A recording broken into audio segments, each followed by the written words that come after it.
సరే. ఇప్పటికే మీతో మీరు విభేదిస్తున్నారు.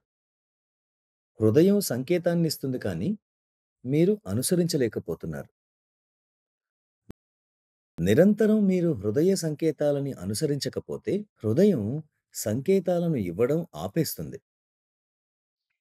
కాబట్టి, చిన్న విషయాల్లోనైనా మీరు హృదయాన్ని సంప్రదించినప్పుడు దాన్ని అనుసరించండి. అప్పుడే మీకు మరిన్ని సూక్ష్మమైన సంకేతాలు అందుతాయి. Many a times, heart pumps faster. చాలా సార్లు మనకు గుండె వేగం పెరిగి, ఆ పని చేయవద్దని చెప్తుంది. అయినప్పటికీ మనం ఆ పని చేస్తాము. ఆ తరువాత హృదయం మరింత, మరింత తక్కువగా మాట్లాడుతుంది. మీకు హృదయం నుండి మెరుగైన సంకేతాలు రావాలంటే దాన్ని తరచుగా వాడండి. వాటిని అనుసరించేలా శ్రద్ధ వహించండి. Sometimes, your most loved person in your life కొన్నిసార్లు మీరు జీవితంలో అమితంగా ప్రేమించే వ్యక్తి మిమ్మల్ని ఒక ప్రశ్న అడుగుతారు. ఉదాహరణకు మీ కుమారుడు లేదా కుమార్తె కావచ్చు, మిమ్మల్ని ఒక సలహా అడుగుతారు. మీరు మీ సంపూర్ణ హృదయంతో, చిత్తశుద్ధితో ఇది పద్ధతి అని వారికి సమాధానం ఇస్తారు. వారు దాన్ని అనుసరించకపోతే మీరు ఎలా భావిస్తారు? మీ హృదయం గాయపడుతుంది. రెండోసారి వారు సలహా అడుగుతారు. అప్పుడు కూడా వారు అనుసరించరు. అప్పుడు ఏం జరుగుతుంది? ఈ వ్యక్తిని సరిచేయడం అసంభవం అని కొన్నాళ్లకు మీరు వారికి సలహా ఇవ్వడానికి కూడా ఇష్టపడరు. వ్యక్తిగత హృదయం విషయంలో కూడా ఇలాగే జరుగుతుంది. దురదృష్టవశాత్తు విచక్షణకి, తర్కానికి మధ్య దూరం పెరిగిపోతూ ఉంటుంది. దూరం పెరిగే కొద్దీ యోగా లేదా ఐక్యత అనేది కలగదు. మీలో మీరు ఎల్లప్పుడూ ద్వంద్వాలతో నిండిన స్థితిలో ఉంటారు. అటువంటి వ్యక్తిలో ఐక్యత లేదా సామరస్యం అనేది అసంభవం. అటువంటి వ్యక్తికి ఆనందం ఎప్పటికీ లభించదు.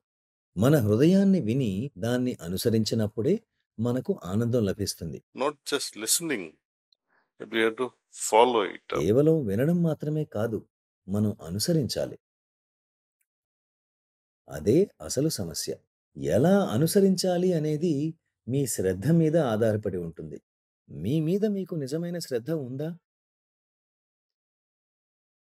ఈ బాహ్యపరమైన ఆనందాలు మనం ఎంతో ఆకాంక్షించి, అభిలషించే జీవిత లక్ష్యం నుండి మనల్ని పక్కకు మరలుస్తాయి.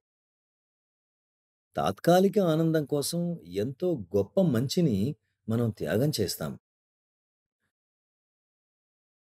ఈ క్రమంలో మనం చాలా కోల్పోతాం. సుదూర లక్ష్యాన్ని దృష్టిలో ఉంచుకోండి.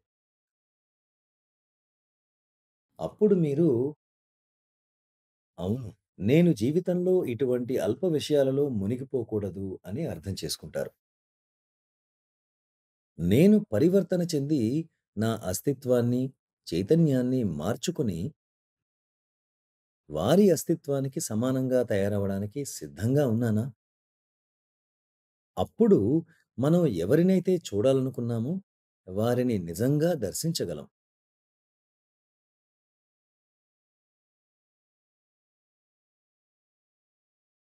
కాబట్టి నేను మెరుగ్గా తయారవ్వాలి అనుకుంటే నేను మారాలి. దురదృష్టవశాత్తు మన ధోరణుల వల్ల మనం శ్రమించలేకపోతున్నాం.